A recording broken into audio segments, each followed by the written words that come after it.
Students, सेठ मुरलीधर मानसिंह का राजकीय कन्या महाविद्यालय भीलवाड़ा में मेरे अपने व्यक्तिगत यूट्यूब चैनल पर आप सभी का स्वागत है। मैं डॉक्टर सीमा गौड़, पोषण विशेषज्ञ, आज आपसे भोज्य पदार्थों के ऊर्जा मूल्य के निर्धारण के विषय में परिचर्चा करूँगी। भोज्य पदार्थों के ऊर्जा मूल्य को दो प्रकार से नापा जा सकता है, एक प्रत्यक्ष विधि के द्वारा, दूसरा अप्रत्यक्ष विधि के द्वारा। प्रत्यक्ष विधि अर्थात डायरेक्ट मेथड, जैसा कि नाम से ही विदित है, भोज्य पदार्थों की ऊर्जा मूल्य को मापने की इस विधि में खाद्य पदार्थ की एक निश्चित मात्रा को जलाकर उससे उत्पन्न ताप को प्रत्यक्ष रूप से मापा जाता है। इसके लिए हम बॉम्ब कैलोरीमीटर का उपयोग करते हैं। इस यंत्र का आविष्कार अमेरिकन वैज्ञानिक अटवाटर के द्वारा किया गया था। ये देखिए, ये एक बॉम्ब कैलोरीमीटर है जिसको अटवाटर ने जिसका आविष्कार अटवाटर ने किया था। इसमें एक कॉपर प्लेटेड स्टील का बना बॉम्ब होता है, ये जो आप देख रहे हैं,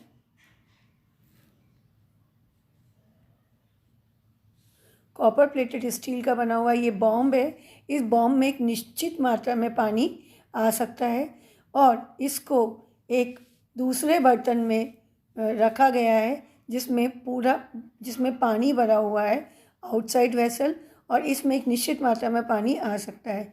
जैसे कि ये जो बर्तन है, इसकी पानी की कैपेसिटी 3000 मिलीलीटर है।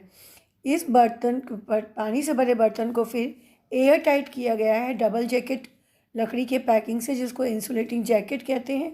और इस बकेट के अंदर एक स्टीरर लगा हुआ है जो कि पानी को कंटिन्यूस चलाता रहता है, जिससे कि पानी का तापमान निश्चित रहता है। इस बॉम्ब के अंतर्गत एक क्रूसिबल है। क्रूसिबल में एक इग्निशन रॉड लगी हुई है, इग्निशन कॉइल है जिसके कनेक्शन बाहर से हैं, और साथ ही साथ इसमें आप क्रूसिबल में देख रहे हैं येलो कलर का फूड सैंपल है, जिसकी मेजर्ड मात्रा, मापी गई मात्रा को या तो पैलेट बनाकर, गोली बनाकर इसमें रख दी जाती है। एक ऑक्सीजन प्रवेश करने के लिए ऑक्सीजन चैम्बर में रॉड लगी हुई है, जिससे ऑक्सीजन, मेजर्ड ऑक्सीजन अंदर जाती है।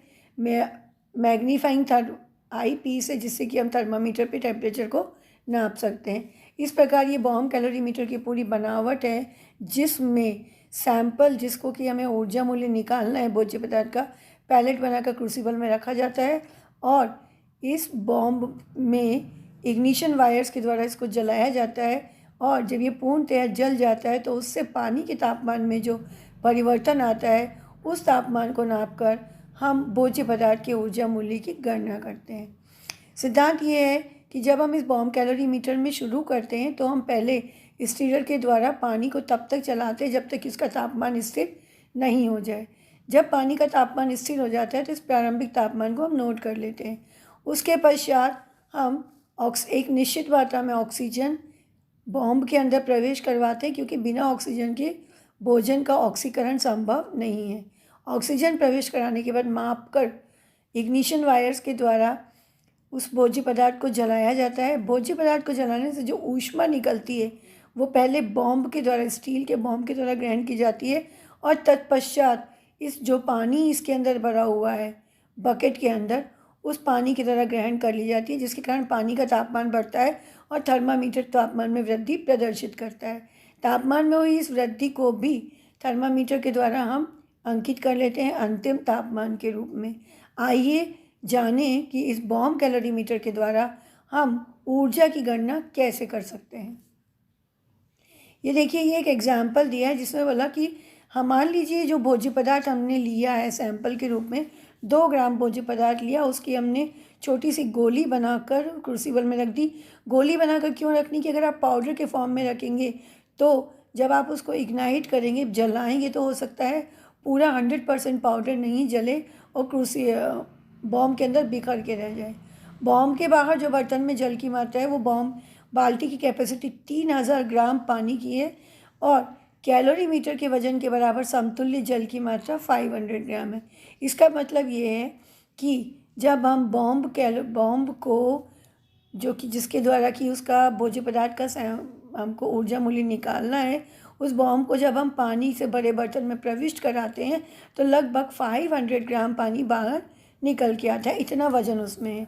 तो इस प्रकार बकेट के कुल पानी की मात्रा हो जाती है 3000 ग्राम प्लस 500 ग्राम, 3500 ग्राम। यहाँ हम पानी की मात्रा को ग्राम में नाप रहे हैं। पानी का जो प्रारंभिक तापमान मान लीजिए 24 डिग्री सेल्सियस अगर था, तो निश्चित मात्रा में ऑक्सीजन अंदर प्रविष्ट कराने के बाद और इग्नाइट करने के बाद, सैंपल को इग्नाइट करने के बाद जो भोजन के ऑक्सीकरण के पश्चात पानी का अंतिम तापमान बढ़ा वो 26 डिग्री सेल्सियस, यानी कि भोजन के ऑक्सीकरण होने के बाद उसने जो ऊष्मा लिबरेट करी वो पहले बॉम्ब ने ग्रहण करी और फिर पानी ने, तो उसमें लगभग 2 डिग्री सेल्सियस तापमान की वृद्धि अंकित की गई। इस प्रकार पानी तथा कैलोरीमीटर दोनों को मिलाकर जो ऊष्मा उसने प्राप्त करी वो थी 3500 ग्राम। हमने कुल पानी की मात्रा निकाली थी, उसको हमने 2 से मल्टीप्लाई किया तो 7000 कैलोरीज आया, जिसको हमने 1000 से भाग देकर 7 किलो कैलोरी में बदल दिया। अब हम देखें कि जो प्राप्त ऊष्मा है 7 किलो कैलोरी, ये 2 ग्राम भोज्य पदार्थ की है, तो 1 ग्राम भोज्य पदार्थ द्वारा उत्पन्न ऊष्मा का मूल्य हो जाएगा 7 divided by 2, that is 3.5 kilo calorie. वो जो भी भोज्य पदार्थ हमने लिया था उसका ऊर्जा मूल्य प्रति ग्राम 3.5 किलो कैलोरी अंकित हुआ। इस प्रकार आप किसी भी भोज्य पदार्थ की मात्रा में ऊर्जा की मात्रा की गणना कर सकते हैं। यदि भोज्य पदार्थ में जलीय अंश ज़्यादा है तो पहले हमें उस भोज्य पदार्थ को वैक्यूम ड्रायर में रखकर वाटर फ्री करना होगा और फिर उसकी पैलेट बनाकर बॉम्ब में रखनी पड़ेगी। आइए अब हम जानें कि अप्रत्यक्ष विधि से हम भोज्य पदार्थों में ऊर्जा की गणना कैसे कर सकते हैं। भोज्य पदार्थों के ऊर्जा मूल्य को मापने की इस विधि में ऑक्सीजन की वह मात्रा जो खाद्य पदार्थों को जलाने या ऑक्सीकरण के काम में प्रयुक्त की जाती है को माप लेते हैं और इसके लिए हम बेनेडिक्ट ऑक्सी कैलोरीमीटर का उपयोग करते हैं। अप्रत्यक्ष विधि का सिद्धांत: जब किसी भी कार्बनिक यौगिक को कैलोरीमीटर या मानव शरीर में पूर्णतया जलाया जाए या ऑक्सीकृत किया जाए तो इस काम में ली गई ऑक्सीजन भोज्य पदार्थों को जलाने से मुक्त ऊष्मा से प्रत्यक्ष रूप से संबंधित होती है। यानी कि जितना अधिक ऑक्सीजन काम में आएगी उतनी ही अधिक ऊष्मा की मात्रा निकलेगी। मान लीजिए 1 ग्राम कार्बोहाइड्रेट को हम जलाते हैं पूर्णतया तो उसके लिए 0.8 लीटर ऑक्सीजन काम में आई और निकलने वाली ऊष्मा रही 4.1 किलो कैलोरी। ऊष्मा की गणना कैसे करनी है हमने आपको पहले भी बताई है बॉम्ब कैलोरीमीटर के द्वारा। 1 ग्राम वसा को अगर हम पूर्णतया ऑक्सीकृत करते हैं तो 2.2 लीटर ऑक्सीजन काम में आती है और निकलने वाली ऊष्मा होती है 9.5 किलो कैलोरी। इसी प्रकार 1 ग्राम प्योर शुद्ध प्रोटीन को जब आप ऑक्सीकृत करते हैं तो उसके लिए 1.2 लीटर ऑक्सीजन काम में आती है और निकलने वाली ऊष्मा की गणना है 5.5 किलो कैलोरी। ये जो गणना करिए ये प्रत्यक्ष विधि द्वारा करिए। अब इससे हम अप्रत्यक्ष विधि से कैसे ऊर्जा की गणना करेंगे आइए देखते हैं। इस प्रकार जब हम 1 लीटर ऑक्सीजन का उपयोग करें, अभी हमने 1-1 ग्राम कार्बोहाइड्रेट, फैट और प्रोटीन में देख लिया कि कितनी ऑक्सीजन काम में आई 1 ग्राम भोज्य पदार्थ को जलाने के लिए। अगर हम इसको ऑक्सीजन की आवश्यकता में कन्वर्ट कर लें कि भोज्य पदार्थ की कितनी मात्रा 1 लीटर ऑक्सीजन द्वारा ऑक्सीकृत की जाएगी पूर्णतया, तो देखिए 1 लीटर ऑक्सीजन का उपयोग करते हुए जब कार्बोहाइड्रेट, वसा एवं प्रोटीन को ऑक्सीकृत किया जाता है तो लगभग समान मात्रा में ऊष्मा मुक्त होती है। देखिए 1 लीटर ऑक्सीजन यूज़ करेंगे तो 1.25 ग्राम कार्बोहाइड्रेट पूरी तरह से ऑक्सीकृत होगा और ऊर्जा जो मुक्त होगी वो होगी 5 किलो कैलोरी। इसी प्रकार 1 लीटर ऑक्सीजन को यूज़ करते हुए 0.49 ग्राम वसा तथा 1 लीटर ऑक्सीजन के उपयोग से 0.83 ग्राम प्रोटीन पूर्णतया ऑक्सीकृत किया जाता है और निकलने वाली ऊष्मा लगभग बराबर होती है 4.5-4.6 किलो कैलोरी की। यानी कि जब भी हम 1 लीटर ऑक्सीजन के द्वारा भोज्य पदार्थों को ऑक्सीकृत करते हैं तो उससे निकलने वाली ऊष्मा लगभग 4.5 से 5 किलो कैलोरी के बीच वेरी करती है। ये बहुत ही सीधा और सरल समीकरण है भोज्य पदार्थों की ऊर्जा की मात्रा को कैलकुलेट करने का। ये देखिए ये एक बेनेडिक्ट ऑक्सी कैलोरीमीटर है जो अप्रत्यक्ष विधि द्वारा भोज्य पदार्थों की ऊर्जा की गणना करता है। इसमें देखिए ए जो कि आपका बल्ब जैसा बनाया हुआ है, ये कंबशन चैम्बर है। बी सोडा लाइम चैम्बर है, जो निकलने वाली कार्बन डाइऑक्साइड को भोज्य पदार्थ के दहन के पश्चात जो कार्बन डाइऑक्साइड मुक्त करती है उसको एब्जॉर्ब कर लेता है, सोख लेता है। सी स्पायरोमीटर, एस फॉर स्पायरोमीटर है, जिससे ऊष्मा में वृद्धि की गणना एक ग्राफ के द्वारा की जाती है। और सी मोटर ब्लोवर यूनिट है, जो हवा का सर्कुलेशन करती रहती है। और आप देखिए ये ऑक्सीजन चैम्बर से वेट ऑक्सीजन अंदर प्रवेश कराई जाती है, भोजन को ऑक्सीकृत किया जाता है और निकलने वाली कार्बन डाइऑक्साइड को सोडा लाइम में प्रवेश करा के एब्जॉर्ब कर देते हैं। इस प्रकार ऑक्सीजन की मात्रा की गणना की जाती है कि कितनी ऑक्सीजन भोज्य पदार्थ को जलाने में काम में आई, और वो जो गणना है वो स्पायरोमीटर पर अंकित हो जाती है। तो आपने